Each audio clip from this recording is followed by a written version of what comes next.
Alors, tu sais quoi, ce que tu dis, ça m'évoque un passage que j'ai connu. Et juste après, je te propose qu'on Oui. recommence. Mais bon, après, j'en ai déjà parlé. Donc, si un jour tu es tombé dessus, je te demande pardon de radoter. Du coup, moi, c'était en Malaisie que ça m'est arrivé, quelque chose de similaire. Je devais passer 3 jours en Malaisie. Et je me suis dit, je veux aller à la rencontre des Malaisiens. Mhm. Donc, je ne vais pas prendre le train pour arriver à Kuala Lumpur Mhm. et me dire, waouh, j'ai vu les Malaisiens. Oui. Donc, je me suis dit, je vais marcher de l'aéroport de Kuala Lumpur à Kuala Lumpur, à pied. D'accord. Et ça représente, d'après Google Maps, une journée de marche. Oui, Tu c'est ce que connais? j'allais dire. Ça représente quoi? D'accord. Oh, ok, une Ouais, journée. ça Oui, représente c'était un cool. jour, Ok. sachant que Google ne s'arrête pas, ne fait pas de pause. Oui, oui, oui, oui, oui, oui. Donc, je me dis, j'y vais. Et moi, je te fais vraiment la version courte. Euh, J'étais en saison des pluies en Malaisie. Donc, à partir de 18 h, il se met à pleuvoir. Wow, d'accord. Donc, moi, je ne peux plus utiliser mon téléphone pour me repérer. Mhm. Il y a l'eau qui tombe dessus. Je le mets dans mon sac. Je vois un panneau, il y a écrit Kuala Lumpur. Je le prends. C'est une autoroute. Donc, par chance, si un jour tu veux le faire, Julie, sache que en Euh, Malaisie, tu as une petite route pour les 2 roues, juste à côté de D'accord. l'autoroute.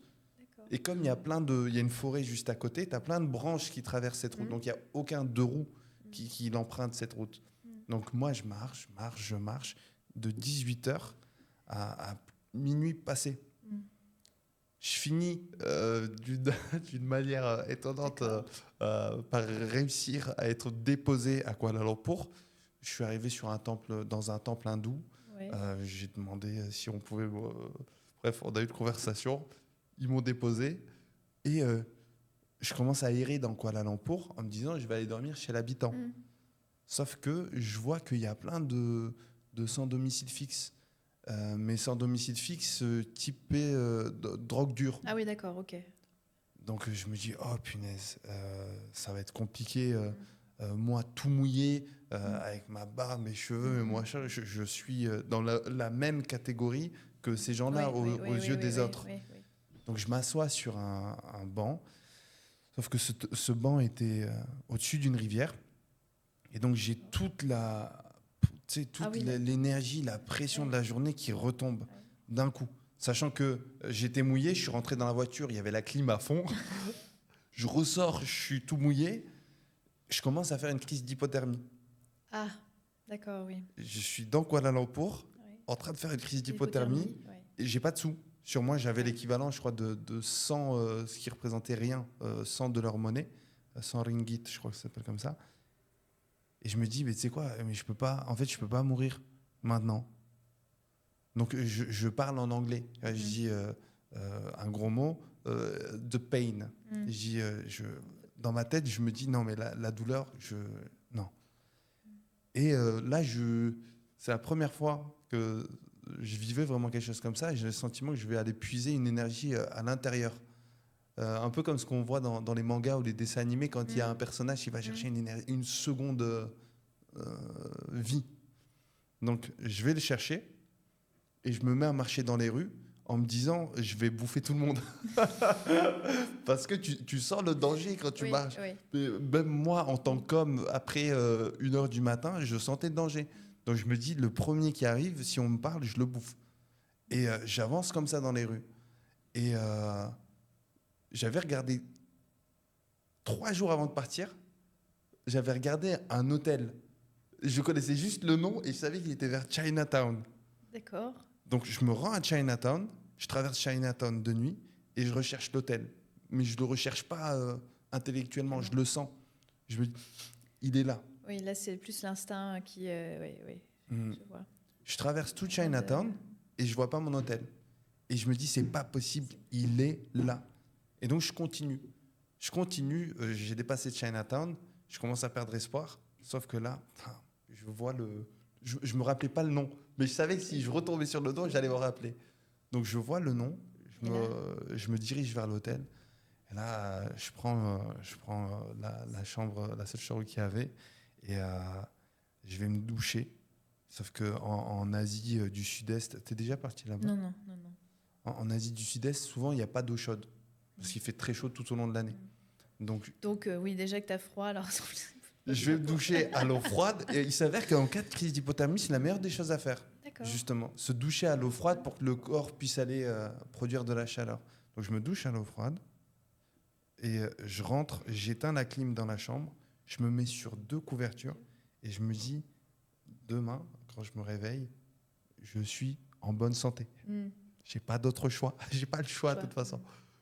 Et je me réveille le lendemain, on aurait dit qu'il n'y avait plus rien. Je lui dis, je te remercie pour ton écoute, je te remercie pour ta patience. C'est la fin de l'heure. Merci. Non, ça ne fait que commencer. C'était une petite mise en bouche pour qu'on puisse rentrer dans cette conversation. Tu vas voir que je vais te poser des questions. Je vais éviter le plus possible les questions d'ordre factuel.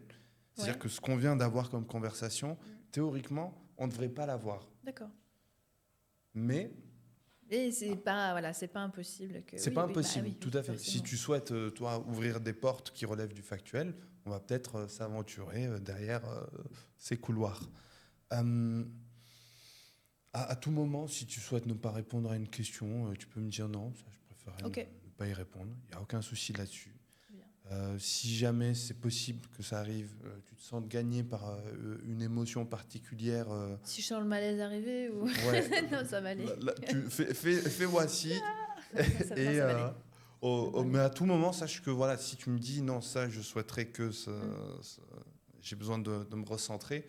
Oui, de toute façon, il y a un montage, donc... Pas trop. Genre, par exemple... C'est là, du direct, direct live. En fait, d'ailleurs, il faut que je te dise sur l'ordinateur, je regarde. Mais par exemple, cette conversation, à part si toi t'es contre, moi je vais la laisser, parce que ça fait partie du naturel de cet entretien. Et qu'allais-je dire de plus, si ce n'est que... donc voilà, pas de factuel. Si tu souhaites pas répondre, tu souhaites pas répondre. Et pour le coup, vu qu'on parlait de la mort, je vais te poser cette question. Tu verras que toutes les questions sont très intuitives. On se laisse porter. Qu'est-ce qui se passe quand on approche la mort ? Qu'est-ce qui se passe quand on approche la mort ? Grande question. Alors, dans ma vie, effectivement, il y a eu cette fois-là dont je t'ai parlé dans le désert. Il y a eu d'autres moments où vraiment j'ai eu des expériences limites où je me suis dit je vais mourir. C'est vrai que pour le coup, j'ai été amenée à être confrontée à la mort plusieurs fois dans ma vie. Ce qui se passe, moi en tout cas, je ne sais pas si c'est quelque chose d'universel, mais personnellement, moi j'ai eu à chaque fois ce sentiment d'abandon, en fait, total, de me dire bon, mais pas dans la terreur ni dans l'angoisse. À un moment donné, il y a un lâcher prise. Et je pense que peut-être aussi c'est possible, c'est rendu possible en tout cas parce que je pense que c'est ma foi qui fait que c'est pas que je laisse tomber, mais j'accepte et je me dis voilà, que ta volonté soit faite. Et il y a ce lâcher prise. Voilà.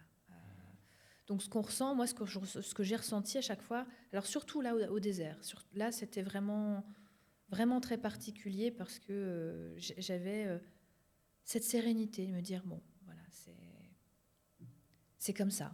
Voilà. Cette sérénité, elle se gagne, elle se trouve, elle se cherche. Comment est-ce que on l'atteint ? Cette sérénité, je pense qu'elle passe. Moi, je pense que la vie les expériences que l'on vit dans la vie sont là pour nous assouplir, pour même parfois nous casser, pour nous rendre plus souples. C'est Khalil Gibran d'ailleurs qui parlait de ça, mais même c'était par rapport à l'amour dans un de ses poèmes. Et je pense que cette sérénité-là, justement, on l'acquiert par cette souplesse que la vie nous fait gagner à travers les différentes épreuves, les difficultés, etc. C'est plus de l'ordre finalement de l'expérience que de la volonté, la seule volonté en fait. Alors on peut vouloir dire bon je veux être serein, mais je pense qu'il y a parfois la volonté suffit pas. Le mental, alors parce qu'on parle beaucoup de mental aussi, avec le mental. Mais je pense qu'il y a une pratique plus profonde à avoir justement aussi pour gagner cette sérénité. Qu'est-ce que tu entends par pratique plus profonde? Alors, moi, je vais parler de cheminement spirituel. Voilà. Clairement, c'est cette quête, ce cheminement qui, petit à petit, nous amène aussi à... C'est un peu comme dans la jungle, à débroussailler et à arracher ce qui n'est plus essentiel, ce qui ne va pas, ce qui, à un moment donné, oui, est superflu. Et tu as déjà vu quand tu fais le ménage et puis que tout est propre et tout est... c'est un peu, la sérénité, c'est un peu ça. À un moment donné, quand on élague ce qui nous, ce qui nous embarrasse, alors encore, ce qui nous embarrasse, la vie n'est pas faite non plus pour aller toujours dans notre sens. Et être embarrassé, c'est une bonne chose. Mais être embarrassé pour se débarrasser, justement. Donc, voilà. Être embarrassé pour se débarrasser. Embarrassé, ouais. Ah ouais, c'est une vision un peu bizarre. Mais justement, j'écoutais, c'est étrange, parce que cet après-midi, j'écoutais un podcast qui parlait de Nietzsche. Et moi, je trouve qu'il a été assez incompris, Nietzsche, parce qu'il disait, ça peut paraître choquant, hein, mais il dit, la meilleure chose qu'on devrait souhaiter pour nos êtres chers, c'est d'avoir des épreuves. C'est de souffrir, c'est de passer par des choses difficiles, parce que justement, c'est ce qui va comme je disais, c'est ce qui va les assouplir, c'est ce qui va les forger, c'est ce qui va les verticaliser aussi. Et voilà. Donc c'est totalement contre-intuitif, parce qu'aujourd'hui, on est plutôt dans cette quête du bien-être, du bonheur, où il faut vraiment être dans un petit cocon et éloigner de soi tout ce qui peut être difficile, tout ce qui peut être douloureux, tout ce qui peut finalement se rendre la vie la plus sécurisante et confortable possible, alors que la vie, c'est pas du tout... on la traverse pas assis dans un fauteuil, quoi. On prend son bateau et on affronte les tempêtes. Alors, ce que tu dis, ça m'évoque une histoire, je vais te la partager, et je serais curieux de savoir comment elle résonne en toi. C'est l'histoire d'un homme qui aspire à cheminer sur le plan vertical. Et il apprend qu'il y a un homme, tellement il est avancé dans son cheminement spirituel, il est doté de pouvoirs extraordinaires. Donc il fait tout pour aller le rencontrer. Un jour, il arrive devant chez lui, dans une montagne, dans une forêt, reculé, et il frappe à la porte. Et c'est la femme de ce monsieur qui lui ouvre. La femme de ce monsieur, elle dit « Ouais, qu'est-ce qu'il y a ?» Donc déjà, il est choqué par cet accueil un peu abrupt. Il dit « Je suis bien dans la maison d'un tel. » Il dit « Oui, ce vieux fou là, qu'est-ce que vous lui voulez encore ?» Il est perturbé. Je voulais juste bénéficier de ses enseignements. Allez là-bas dans la forêt, il est en train de faire ces trucs-là. Allez le chercher. Vous le trouverez de toute façon. Il va le voir et il voit que l'homme est en train de voler légèrement au-dessus du sol. Vite, oui. Et il est dans un état méditatif incroyable. Donc lui, il en est bouleversé et il se dit c'est l'homme que je cherchais. Je vais apprendre à ses côtés. Il apprend un temps, puis ensuite s'en va. Les années passent, il revient, il frappe à la porte, et cette fois-ci, c'est une autre femme qui lui ouvre. Et cette femme, elle est toute douce, elle est toute gentille, elle est toute... Oui, vous venez pour lui. Oh, il est extraordinaire, quel homme. Elle l'amène jusqu'à son conjoint. Et là, il voit que son maître, entre guillemets, il est en train de laver des trucs. Il est plus du tout dans le même état que la dernière fois. Et je lui demande, qu'est-ce qui vous arrive, maître ? On dirait que vous avez perdu toute votre connexion au divin. Il lui répond, tu sais ce qu'il lui répond ? Non. T'as une idée ? Non, mais... Alors, c'est pas moi qui a inventé cette histoire, c'est pas, je sais même plus où je l'ai entendu, mais du coup, il lui répond que la première épouse avec qui il a partagé sa vie, elle était tellement éprouvante au quotidien. Épouvantable que... Elle était tellement, alors j'aurais pas dit épouvantable, mais tellement éprouvante au quotidien que sur le plan spirituel, ça l'avait amené dans des profondeurs et à s'élever d'une manière, alors que la deuxième épouse, du coup ils se sont séparés, la deuxième épouse, elle était tellement parfaite, toute gentille, qu'il n'était plus éprouvé au quotidien. Donc, c'est quasi... Il s'était en quelque sorte ramolli, quoi. ouais, il Ça- avait été ça- ramené ouais, à quelque ouais. chose de plus terrestre. Mm. Comment ça résonne en toi, ce partage? Oui. Moi, ça résonne aussi parce que, bon, sans entrer dans des détails très, très personnels, mais j'ai été amenée à faire des rencontres qui, moi, ont été aussi décisives je dirais, dans mon évolution. Et donc, je partage aussi on est les personnes aussi, effectivement, qui nous accompagnent et ce qu'elles peuvent nous faire subir, notamment le mal que certaines personnes peuvent nous faire. Sur le moment, effectivement, c'est terrible, le mal est terrible, mais quand on prend suffisamment de hauteur et s'élever, on en devine le sens dans quelque chose de beaucoup plus vaste, en fait. Et c'est comme un puzzle, c'est-à-dire que sur le moment, on voit sa petite pièce, et on ne voit pas l'ensemble. Mais après, avec le temps, on prend du recul et on voit l'ensemble. Et là, on se dit, ah oui, c'est cohérent. Et je me dis, s'il n'y avait pas eu ça, s'il n'y avait pas eu telle personne, si je n'avais pas vécu ça, il se serait pareil. Voilà, il y a une suite logique, en fait. Enfin, en tout cas, pour moi, c'est comme ça que je le vis. Il y a eu tellement de choses qui se sont imbriquées. Même si sur le moment, je me suis dit, parce qu'il y a l'ego, ce qui m'arrive, c'est injuste. C'est humain de s'apitoyer aussi à un moment donné, de se plaindre. La plainte, c'est humain, c'est normal. L'incarnation, c'est loin d'être quelque chose d'évident, de facile. Mais en prenant du recul, on se rend compte que...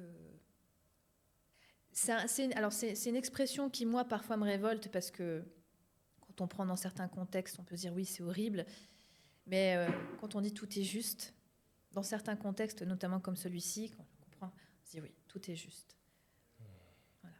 Ça peut paraître révoltant, et ça je l'entends, et moi il y a des moments quand je vais mal et que je vois l'actualité, notamment quand on voit ce qui se passe, notamment à Gaza, bref, tout le monde sait les horreurs qui s'y produisent, mais donc dire tout est juste, ouais, ça semble un peu, même presque sadique quelque part. Donc, ça pourrait justifier une certaine forme de passivité, alors que voilà, c'est toujours trouver un équilibre entre... parce que l'hyper-militantisme, c'est pas forcément une bonne chose non plus. Bref, on s'éloigne un peu, mais... Pour venir au sujet duquel on s'est éloigné, sans entrer dans les faits, sans entrer dans le factuel, d'accord. Mais...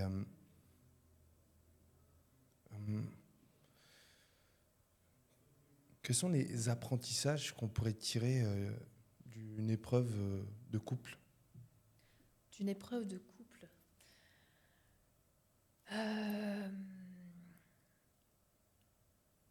ça aussi, Puis il n'y a pas de réponse. En fait, ce qui est compliqué, c'est que moi, je suis quelqu'un, j'ai pas énormément de certitude, en fait. Puis c'est ça, puis je crois que le cheminement, il est comme ça. Plus tu avances, et moins tu as de certitude, quoi. Moi, si je devais dire que j'ai qu'une seule certitude, c'est ma foi en Dieu. Je crois que c'est tout. Si j'enlève tout, il reste que cette certitude-là. Donc après, quand on me demande, on me pose des questions, alors c'est pas que j'ai pas d'avis sur mais je voudrais pas dire oui, non, c'est comme ça ou c'est comme ça. Des épreuves de couple, j'en ai eu aussi.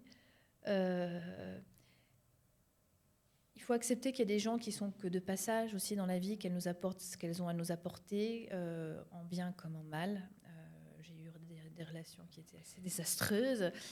Et pourtant, je suis reconnaissante, en fait.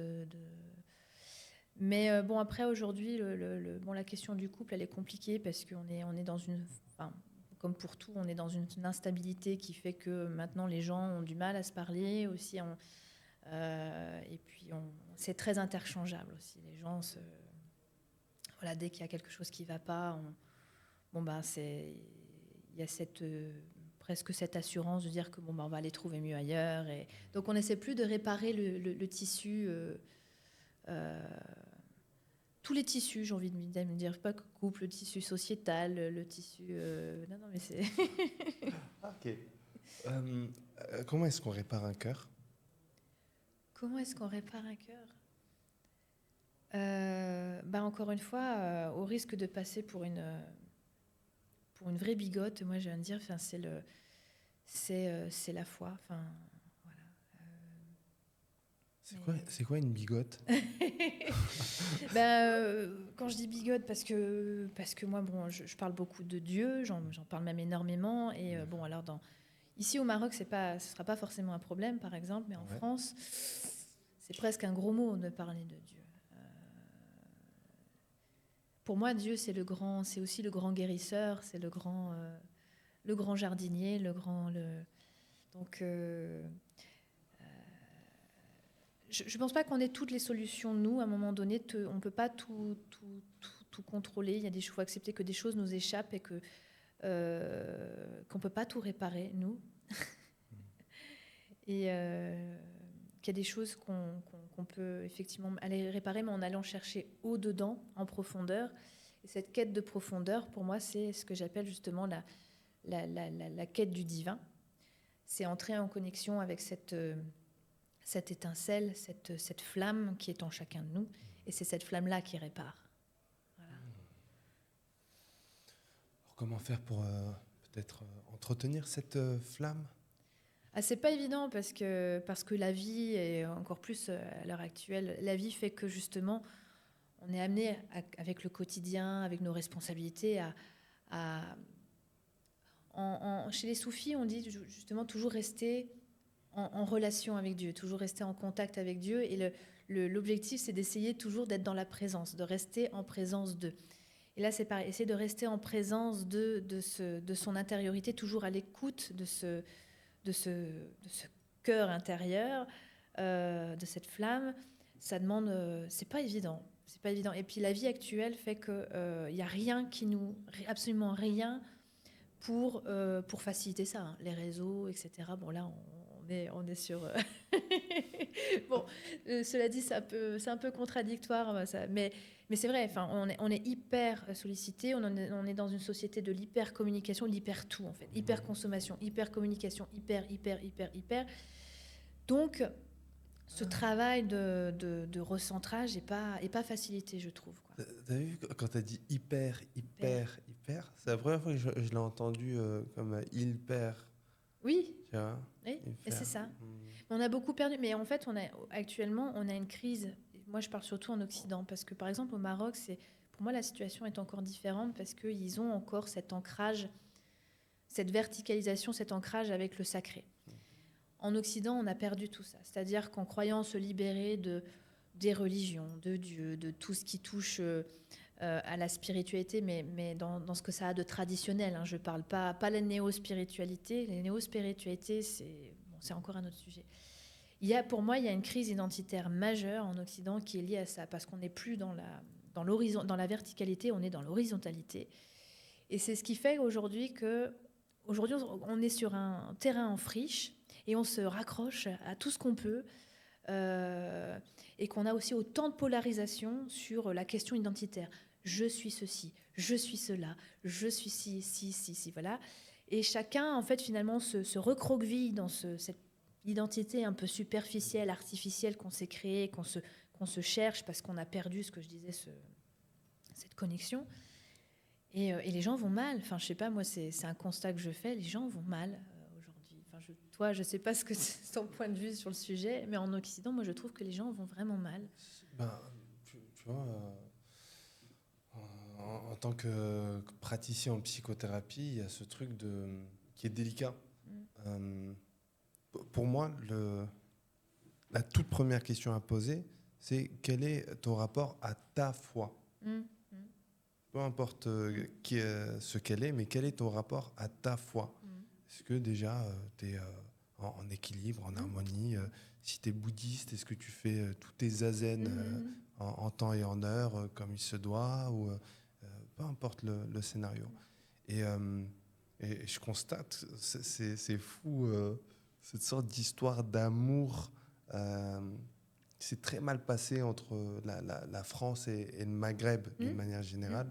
J'irai encore plus spécifiquement avec l'Algérie, parce qu'il y a beaucoup de gens issus de ces pays-là qui, en venant de l'autre côté de la Méditerranée, ont fait une sorte de rejet de leur héritage culturel, spirituel. Oui.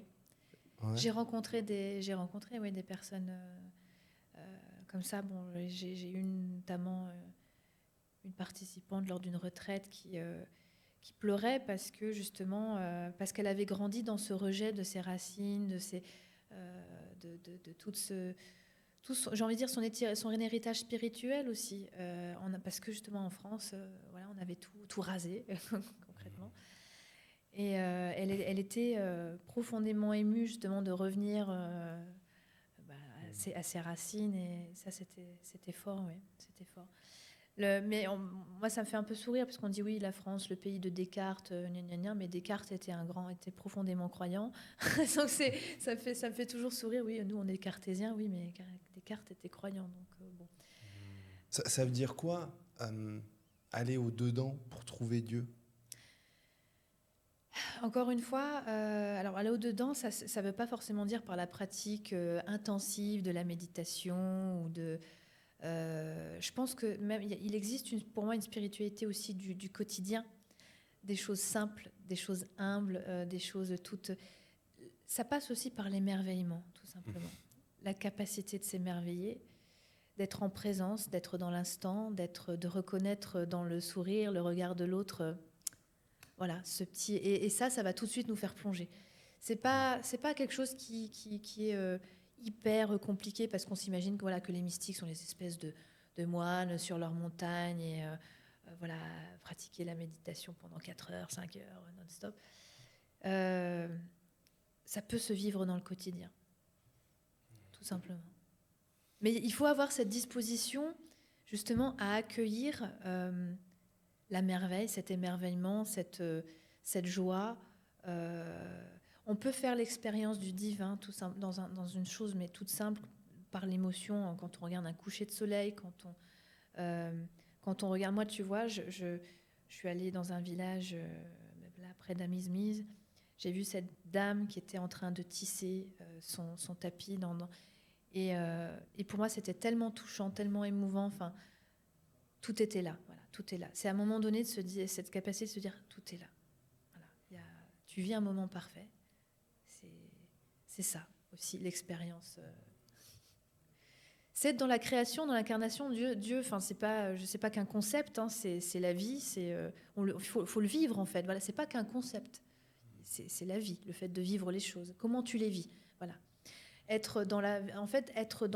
Vivre de la vie de Dieu, c'est être pleinement présent à la vie, à maintenant, à ce que tu vis maintenant, avoir cette qualité d'attention, cette qualité d'accueil, cette qualité d'amour aussi, de sourire, voilà. Alors, si tout est là, qu'est-ce qu'on cherche? Mais c'est normal qu'on cherche parce que j'ai eu une conversation ce matin, on me disait, mais tu te rends compte, en fait, toute notre vie, on attend quelque chose. On attend de grandir. On attend d'avoir un travail, on attend d'avoir un appart, on attend de se marier, on attend d'avoir des enfants, on attend la retraite, on attend la mort. Mais c'est vrai, mais parce que c'est ce qui, bon, parce qu'on est fini, on est limité, on a un point A, un point B, donc on a envie de justement trouver des choses entre ce point A et ce point B pour donner du sens au parcours, quoi. Donc oui, on cherche à donner du sens à tout ça. C'est normal. Et mais même quand j'ai envie de dire, on atteint cette proximité avec, je disais, avec cette flamme, ça ne veut pas dire que le chemin est fini et qu'il n'y a plus à se poser de questions, à avoir des doutes. Au contraire, le doute est même sain. C'est bien de douter aussi. C'est bien même les grands mystiques ont eu leur grande phase de doute. Et c'est une très bonne chose parce que c'est comme la rivière en fait. Il faut que ça continue faut que ça reste fluide, toujours fluide, être dans la fluidité.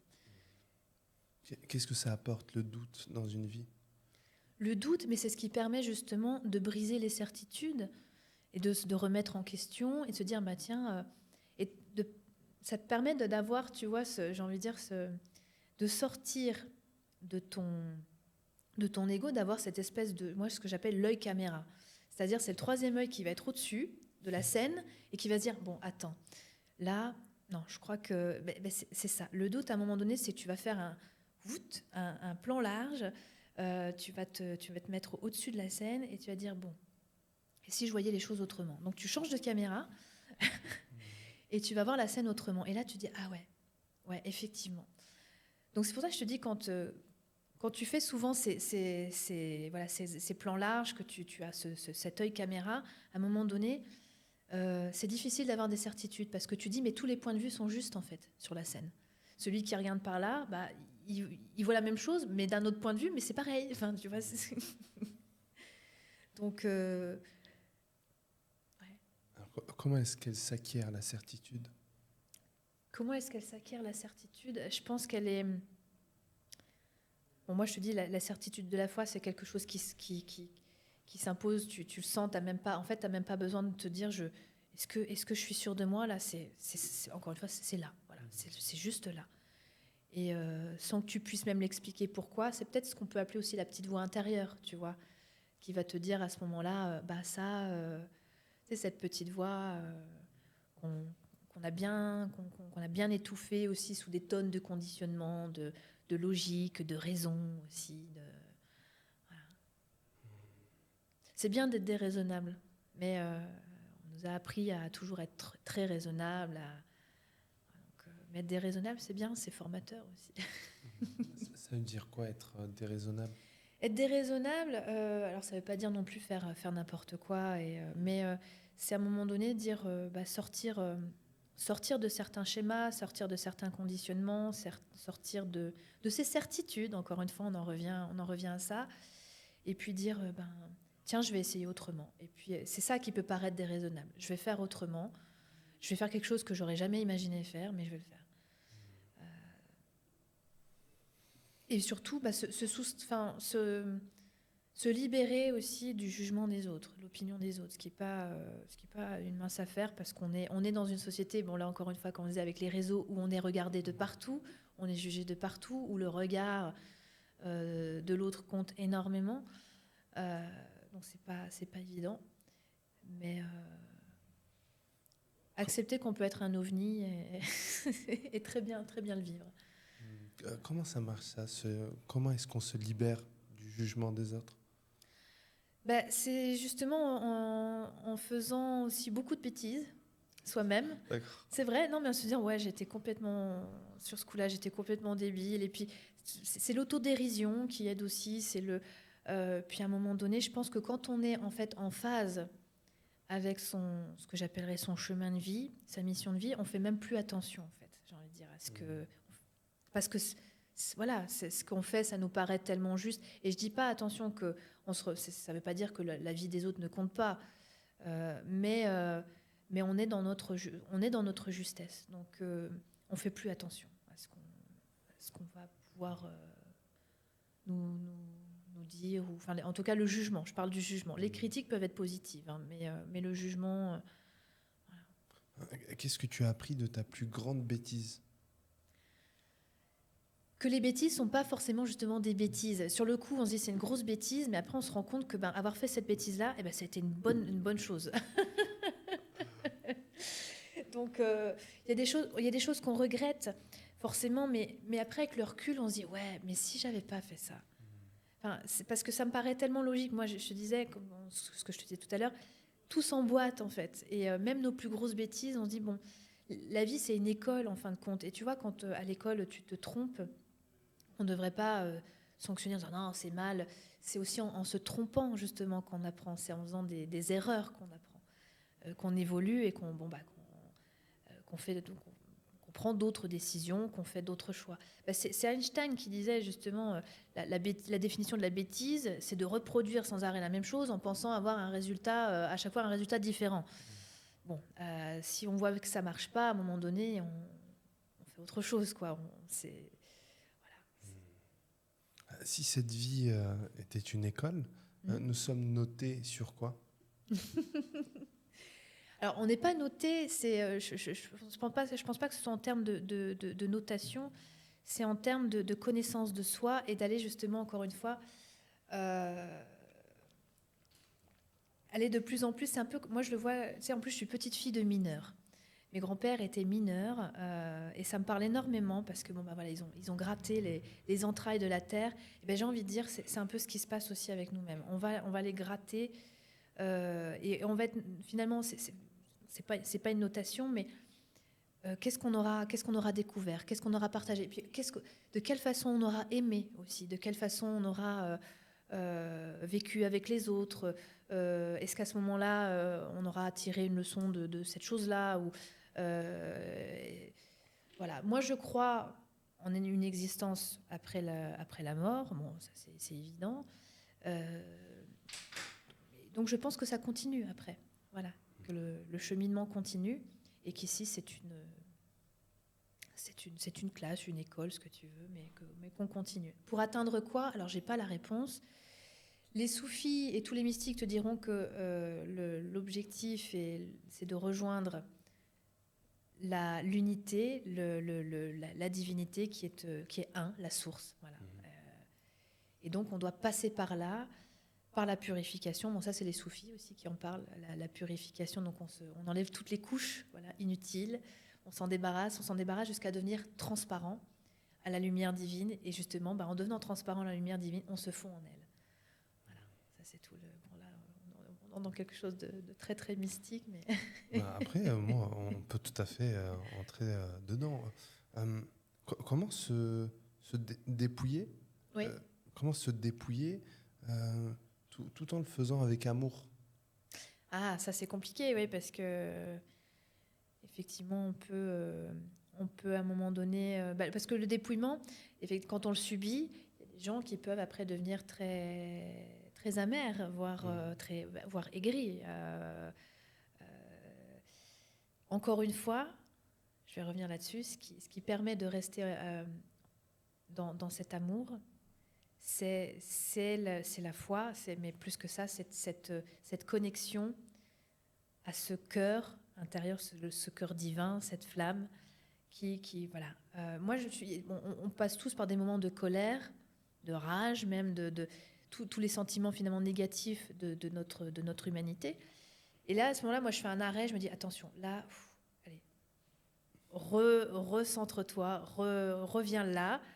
Et ensuite, je dis, ça ne veut pas dire que se mettre en colère, c'est mal. Non, c'est pas. La colère peut même être saine. Il y a des colères qui sont très saines. On a le droit d'être en colère. Mais à un moment donné, il faut intégrer ça et le ramener à sa juste place. Ouais. Tu vois, quand tu dis ça, j'entends être en colère ou se mettre en colère. Ah, alors, se mettre en colère, ça peut être un synonyme ça peut être, oui, signe de manque de maîtrise de soi. Pardon. Mais là, c'est pareil, moi, c'est un truc qui me fait un peu, que je trouve un peu inquiétant aujourd'hui, c'est qu'on voudrait tout maîtriser. L'émotionnel, le fait qu'il y ait des moments où on ne maîtrise plus rien, j'ai envie de dire, c'est pas grave. Voilà, ça arrive, le fait que les choses nous échappent complètement. Et c'est même parfois quand elles nous échappent complètement qu'on vit des choses très intenses, très profondes. Je parle d'un point de vue spirituel, même d'un point de vue humain. Moi, il y a un moment donné de ma vie m'a complètement échappée. J'ai fini SDF. Alors, je n'étais pas sur le trottoir, mais j'avais plus de logement fixe. J'ai même dormi dans ma voiture, etc. Le fait de accepter qu'on ne peut pas tout contrôler et tout maîtriser. Donc, on a le droit de se mettre en colère. Dire, non, je ne suis pas d'accord avec toi. Là, ça ne va pas. Donc, se mettre en colère, être en colère, pour moi, c'est... on a le droit. On peut se mettre en colère. Avant de te poser la question suivante, tu veux de l'eau? Non, ça va, c'était juste un petit... peut-être. Il te reste du thé? Oui, il n'y a pas de souci. Non, il y a la tasse est vide. Mohamed Kabir, pardon. Est-ce que tu peux nous amener de l'eau pour Julie? Non, ils ont dit non. En fait, au moment de... Voilà. Non, juste une, s'il vous plaît. Parce que je parle trop, en fait, donc j'ai plus de salive. Moi, depuis tout à l'heure, je fais que boire. En fait, quand t'as toussé, peut-être il te reste plus de thé pour... Non, c'est vide. Pour adoucir un peu tout ce partage. Intense en plus, tu vois, c'est le genre de partage où après t'es lessivé, mais bien, tu vois, dans le bon... Oui, c'est pour Julie. Merci. Merci beaucoup. Donc, ouais. Bon, voilà, j'espère que c'est pas trop hallucinant ce que Ah non, non, absolument pas. Non, au contraire, au contraire. Franchement, n'hésite vraiment pas à ouvrir tout le champ de ta réflexion, de ton partage.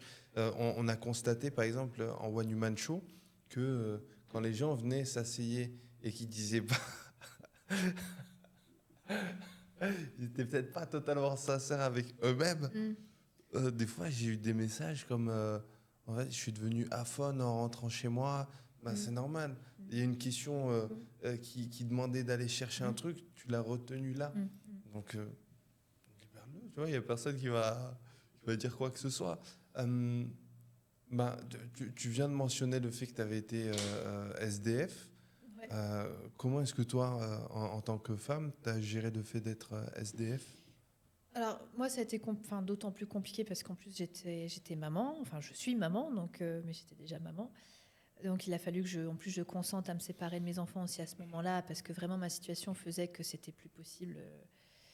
Et, euh, et paradoxalement, vraiment, quand je raconte ça, je me dis, c'est pas possible. Paradoxalement, justement, ça a été une période, malgré justement la difficulté, parfois même les moments terribles de solitude, pour moi, ça a été une période de grâce, quoi. Parce que on parlait de dépouillement, parce que ma vie, tu sais, j'avais tout perdu, mais vraiment tout, absolument tout perdu. Et là, en fait, j'ai été ramenée à l'essentiel, quoi. Mais d'une manière très violente, hein. Mais là, encore une fois, si j'avais pas eu la foi, et je le dis, hein, je crois que je serais morte, hein, vraiment. Vraiment, je crois que j'aurais pas su, parce que ça a été une période de ma vie tellement, tellement épouvantable que je sais pas si psychologiquement j'aurais survécu. Alors, je dis pas que la foi, c'est toujours la béquille, mais c'est pas la béquille, c'est-à-dire qu'à un moment donné, comme je disais, ça me ramenait là-dedans et j'arrivais à vivre des purs moments de bonheur dans un contexte qui était absolument pas favorable à ça, quoi. Tu as eu le sentiment vraiment de découvrir et de connecter à la fois au moment de devenir SDF ou Ah non, tu l'avais déjà? non, ça a Ouais, toujours été là.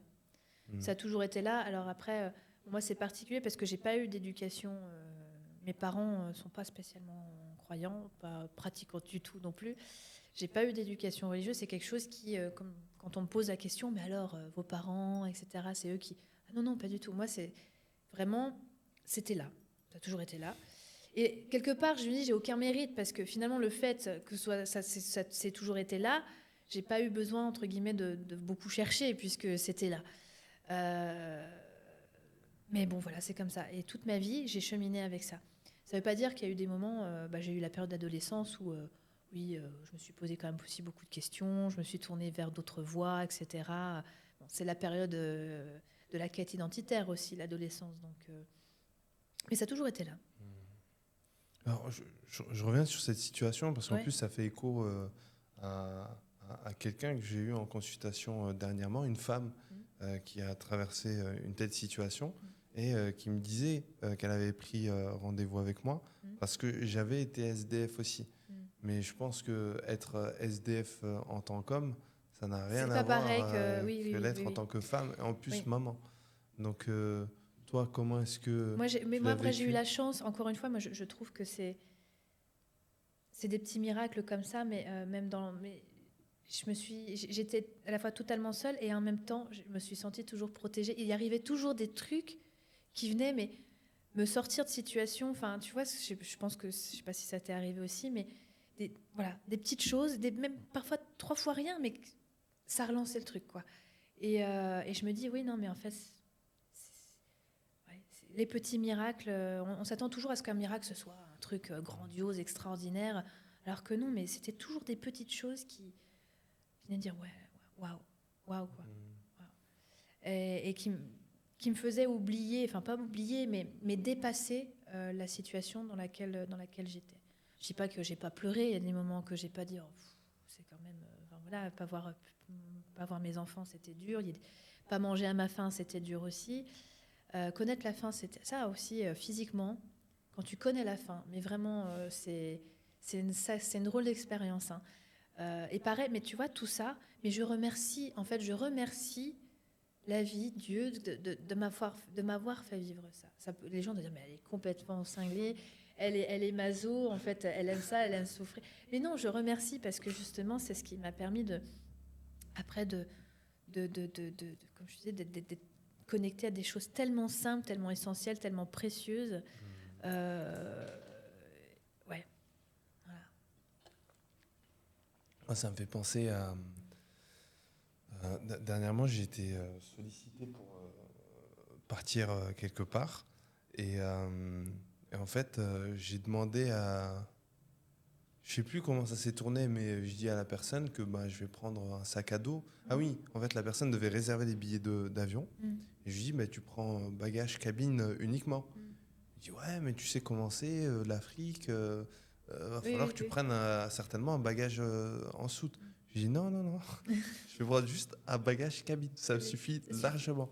Parce que, pour ma part, je ne sais pas toi comment tu l'as vécu, mais quand j'ai compris que j'allais devenir sans domicile fixe dans 3 jours, qui sont transformés en demain, je me suis dit, ok, là, je dois choisir des affaires que je vais porter. Et très rapidement, tu sais ce que tu veux pas porter encore sur ton dos. Oui, c'est ça. Moi, je suis partie, pareil, j'ai une valise, ma voiture et c'était tout, quoi. Il y avait, toute ma vie tenait dans une valise. Et alors, c'est marrant parce que au bout d'un an, alors j'avais retrouvé une situation stable, si on veut, mais j'avais réussi à relouer un appart, mais j'étais dans une situation tellement galère que cet appart, il était même pas meublé, j'avais juste un lit. Un lit, un bureau, mais vraiment c'était monacal. Alors quand je recevais des gens, je dis bon, je suis désolée, j'ai pas de table, j'ai pas de chaise, j'ai pas de canapé, j'ai pas de télé, j'ai pas de voilà. Enfin, c'était très étrange parce que je peux pas vous recevoir parce que donc je recevais les gens dans ce qui me servait de chambre, enfin les gens, les rares personnes que j'ai invitées. On va s'asseoir sur mon tapis. J'avais un tapis berbère justement dans ma chambre. On va s'asseoir, on va discuter. Mais voilà, mais quand j'y repense, je me dis, mais j'étais pas malheureuse, quoi. Enfin, même si, tu vois, aujourd'hui, j'en rigole. Parce qu'il y a... Et tu vois, justement, ce retour à l'essentiel, aussi à cette simplicité, moi, je la redécouvre. Parce que, tu vois, on reprend très vite nos habitudes, aussi, quand les choses commencent un peu à s'arranger. Surtout, nous, en Occident, on reprend vite certaines habitudes, un certain confort, etc. Enfin, voilà. Mais quand je reviens justement ici, et que je suis invitée dans les familles, etc., même quand je vais visiter les villages, ça fait du bien. Je me dis, ça fait du bien d'avoir ce rappel, de dire, voilà, t'as attention aussi. Voilà. C'est toujours le petit rappel aussi. Parce qu'on est tout le temps... rien n'est jamais acquis, en fait. Enfin, moi, je pars du principe que rien n'est jamais acquis. Il faut toujours... c'est comme la prière, il faut que ce soit régulier. Le corps, c'est pareil, il faut l'entretenir. Rien n'est jamais acquis. Par avance. Julie, on arrive bientôt au terme de cet entretien. Il est en train de filmer, lui, là-bas. Si tu avais un dernier message, peut-être, à transmettre à tout un chacun qui pourrait tomber là, maintenant, sur toi. Écoute, je vais reprendre la devise de mon association et chaîne YouTube aussi, par la même occasion, qui s'appelle « Œuvrer à petits pas pour la lumière au cœur des hommes ». Ce que je veux dire par là, c'est que pour rendre notre monde plus beau, plus juste, plus conscient, plus connecté, mais dans le sens humain, pas connecté dans le sens électronique, technologique, mais on n'a pas besoin de faire des choses, encore une fois, énormes, immenses, des choses grandioses. On s'attend toujours à... Parce que on est très critique envers ça en disant « Oui, mais moi, je suis inutile. Moi, ce que je fais, ça ne sert à rien. » De toute façon, moi, il y a beaucoup de gens qui sont comme ça, qui pensent qu'ils sont inutiles. Et c'est horrible quand même, tu vois. Enfin, quand tu entends ça, oui, ce que je fais, c'est pas grand-chose. Alors que non. parfois, c'est justement des toutes petites choses, des tout petits pas. C'est une philosophie que je développe, ça, la philosophie des 1000 petits pas. C'est que c'est tous ces petits pas qui peuvent faire parfois des différences énormes. Donc, arrêter d'être dans l'autoflagellation, et se dire qu'on peut tous, chacun à son niveau, œuvrer. Voilà, œuvrer. Ce terme-là, il est important pour moi, œuvrer. On a tous en soi, je pense, cette mission, même ce devoir. Pour moi, c'est un devoir pour chacun d'entre nous de contribuer à rendre déjà notre propre vie, mais notre vie ensemble plus belle, plus agréable, plus éveillée, comme je le disais, plus consciente. Et comment dire, de l'amour aussi. Voilà, c'est ça, l'amour. Même si aujourd'hui c'est devenu un peu, voilà, il faut pas tomber dans la niaiserie non plus, mais voilà. L'amour, c'est, tu vois, je te regarde, tu me souris, il se passe quelque chose dans le regard. Voilà, c'est ça. Où est-ce que les gens peuvent te retrouver, Julie, en présentiel, en distanciel? Alors, donc moi, les gens peuvent m'entendre surtout sur YouTube. Donc la chaîne s'appelle Le Jardin des œuvriers. Parfois, je suis effectivement invitée à lire des textes en public. Donc ça, c'est une autre expérience qui est intéressante aussi. Et puis comme toi, j'emmène des gens dans le désert aussi. Voilà. Donc c'est comme ça que les gens peuvent me retrouver. La prochaine date du séjour, pour toi? On part ensemble. On ne sait jamais ce qui peut arriver. Tout peut arriver. Non, mais là écoute. Ah oui, c'est vrai, on part ensemble, mais différemment. Voilà, c'est c'est ça, oui. Non, mais là, vendredi, on est sur la route, et samedi, on est dans le désert. Mais comme la vidéo, elle sortira pas d'ici demain. Alors, donc, sinon, c'est avril. Ouais. Là, c'est sur une thématique soufie, plus centrée soufisme, puisque ça s'appelle au cœur des 7 vallées, sur la voie de l'amour divin. Donc les 7 vallées, je ne sais pas si ça te parle, de Fariduddin Attar, le cantique des oiseaux, ça te dit rien? Voilà. Donc bon, je résume grossièrement, rapidement. Donc le cantique des oiseaux, c'est un conte initiatique où tu as plein d'oiseaux qui se réunissent et qui décident d'aller retrouver leur roi, le roi des oiseaux, la Simor. Et ils partent donc en quête de cet oiseau mythique, le roi des rois, donc c'est le symbole de la divinité, bien sûr. Et ils vont devoir traverser 7 vallées. Et donc, comme je disais, la quête initiatique. Et au cours de ces 7 vallées, alors certains oiseaux vont se perdre, d'autres vont vouloir rester, d'autres vont mourir. Et au final, il y a une poignée d'oiseaux qui arrivent au seuil voilà. Bon, je ne vais pas dire la fin parce que sinon ça ne sert à rien. Non. Mais bon. Ils arrivent forcément, ils n'arrivent pas hyper colorés, ils sont tout déplumés, tout brûlés, tout cassés, tout boiteux. Mais ce qu'ils vont découvrir est juste extraordinaire. Oh my God. Waouh, quel suspense avec lequel tu laisses. Donc il faut bien vivre l'aventure en avril pour avoir la fin de cette histoire.